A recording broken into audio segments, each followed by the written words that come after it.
So the Dota 2 Battle Pass has released, and according to some that worked on it, this was one of, if not the largest Dota 2 update that anyone has ever seen. I'm not incredibly interested in exactly what was being introduced from a gameplay perspective. Dota 2 is one of the oldest Source 2 projects the public has access to, and because this is one of the largest updates that this Source 2 project has ever seen, there is ample opportunity for data-mined leaks, and this was no different. What did we find? Well, most importantly, we found entire toolset tips specifically for introducing commentary entities into the Source 2 tools. Half-Life Alyx's team has talked about introducing some developer commentary directly within the game, and with the release of that toolset, we had the leak of a few models related to a new commentary system. Dota 2's tools being able to have the tooltips, at least from the core branch specifically for a commentary mode, does make me think that Valve is working on a commentary mode for Half-Life Alyx. We also have references to CSGO's Source 2 ports, the specifics of which are not important. CSGO has had a Source 2 port in development for years now, and all the information I currently have on that will be seen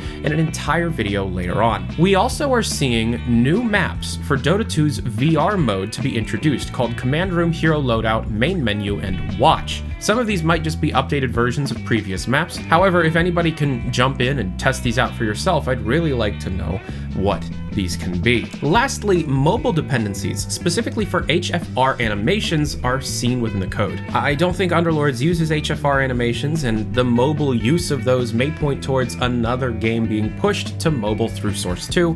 However, of course, we're not sure which one that will be. I am now going to be passing it over to VNN's Dota 2 reporter, Angermania, for all of the overview and lore implications of the TI10 Battle Pass. Here we go. What's poppin', gamers? The International is an annual Dota 2 tournament hosted by Valve, which since 2015 had a prize pool of at least $20 million, and last year breaking 30. It's the biggest esports event across all games by far. Usually held in August, the International has been hosted in a variety of countries, including the US, Canada, China, and if it happens this year, Sweden. For now, it seems like a certain pandemic has postponed it, but hopefully it will return later on. The International's prize pool is collected through the profits of the International Battle Pass update. The pass can be leveled up by purchasing levels or by playing the game and completing challenges. Dota 2's player base, like many of Valve's communities, is infamously toxic, but the Battle Pass in International seems to have a soothing effect and lets everyone come together and enjoy some good Dota. I've been watching since 2014, and the entire ordeal is truly a magical experience, even for my friends who don't even play Dota. So with that explained, the Battle Pass for TI10 has released today. Immediately after they published, the site and game coordinator went down, and for good reason. This year's pass exceeds all previous ones in every way. Rewards, interactivity, hype and promise, as well as being cheaper than usual. Let's break it down. First, which we haven't seen in ages, is guilds, which used to be a thing way back then but was poorly executed.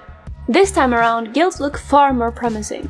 Through the pass you can create your own group, and anyone, even without the pass, can join. Guilds let players complete guild-specific challenges and earn rewards for each other. You can also flaunt a guild level as you play with your guild and earn points. Guilds also automatically create a Steam chat group with the members, allowing for convenient communication even outside of Dota. Next up, the Dota team hinted at the summer event. We currently don't know exactly what it will contain, however it may be similar to Siltbreaker or other official add-on game modes. My speculation is, lore-wise, this event may involve the Confluence. The Confluence is an event a few Dota heroes have foreseen, a threat larger than even the Battle of the Ancients. Due to the divine themes seen within the pass, it will maybe follow that visual pattern, but that's just speculation.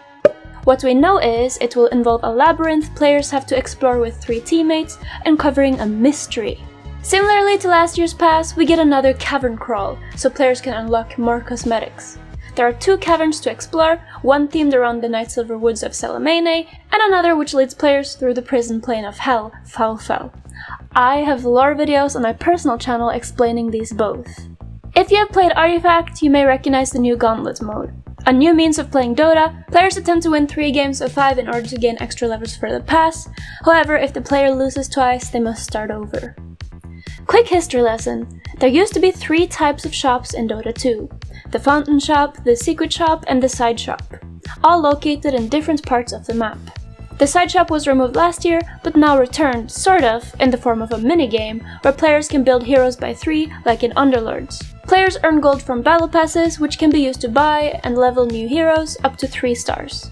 Later on, these heroes can be sold for profit. Then there's the new mechanic bounty killing. You get bounty tokens every week which can be placed on heroes. If your team kills that hero within a set amount of time, they will earn points for the pass. Something quite wholesome Valve does is give rewards to people for gifting battle passes. Players can receive a special title based on how many battle passes that have been gifted away, such as the Selfless or the Wise. Then we have community match predictions and the most valuable player voting. Previously, match predictions have been about the player's own game, where you bet at the start of your own game whether or not you're going to win. Nowadays, players will be given information on a random community match, including heroes, lanes, and skill brackets, and then predict the outcome. MVP voting is almost the same as always, where at the end of the game, the player that had the biggest impact on the win gets a special pat on the back. Previously, this was determined through voting, but now an algorithm will decide. This change may have been made to give supporters more glory, but that's just a guess. A few cute things have been added, such as versus screen taunts, allowing players to pick animations, chatlines, and hero lines to egg on your opposing team, as well as pause screen minigames. Most would agree that it can be pretty annoying to wait for the one person who disconnects for 10 minutes. Now with the pass, players will get a minigame to play picked from a set of 3. Maybe this will stop people from spamming F9. Valve has also added a post-game tool for better understanding the events of your most recently finished match. Players can see details of healing, the source of gold and XP, as in whether it's from creeps, heroes, or towers, along with much more. The Dota team has also upgraded the stacking timer, now showing players both pull timers and directions. Then we have the Immortal Treasures, which are the same as every year. 3 tiers of treasures containing varying rarities of cosmetic items labeled as Immortal. Sure, Immortal items are not as valuable as Arcanas, but they similarly change the hero up a bit more than your standard cosmetics and often have lore attached. Upgrading a battle pass will give more treasures along with higher chance of receiving the one cosmetic you might want. Every year, the battle pass for the International has a special theme to it, such as being aquatic, a jungle, or like a desert, and all the cosmetics follow this theme. This year, we have a terrain called Sanctums of the Divine. The theme seems to be light, golden, and angelic. Other than the many sets and immortals you unlock through challenges and treasures, you can often unlock a special arcana. But this year, Valve has gone way beyond and given us not 1, but 3 arcanas, as well as 2 personas. Arcanas are the ultimate cosmetic, often telling a character's future or a version from a different timeline. But a persona is something new. It's not an item you put on, it changes the entire hero. We have only seen it once before with a child invoker, but now we see a toy Pudge and the female anti-mage. Or, it's not actually female anti-mage, it's his disciple, but still, only God can judge your imagination. The Windrunner Arcana is cool and all, but what's the most incredible about these Arcanas is definitely Wraith King. Wraith King used to be called Skeleton King in Dota 1, and was also called that for a while in Dota 2, but due to copyright issues with Blizzard, they had to change him into Wraith King. Now, however, after people have been begging for it for years, we finally get a cosmetic that turns him back to his one true form, the Skeleton King. The Queen of Pain Arcana is also amazing, but it's not the Arcana itself that's the most interesting. This might be a hint to a new future Dota 2 hero. In the description, we learn that she has made a deal with an exiled demon prince, and I knew I had seen that somewhere before.